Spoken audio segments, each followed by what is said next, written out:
A message to all 2030 supporters, people varikuya panguva inai vachifola under the bracket rezvigananda, people varikuya vachiindosa macap 3 constitutional changes. Panguva inai zvobuda pachena kuti the people they are trusting, they do not care.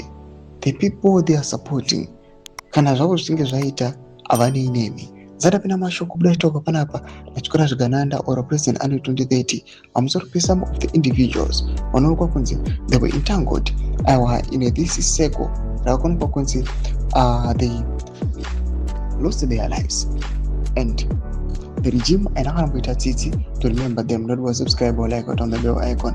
Chikora zvigananda anoposta these pictures these individuals ari kunzi Nelson Duve, who was a staunch ZANU-PF supporter, udanyora achiti, to those guarding Mnangagwa beware, he sacrificed his aid and my long-time friend, Comrade Nelson Duve at YTSCC Stadium. We met at his Featherstone farm 2 weeks before his death. It can be trusted. He didn't warn Nelson of this plot. He died in the crossfire. Rest in peace, Nelson Duve. And post some pictures at YTSCC Sports Stadium. Mangwa Inachiti.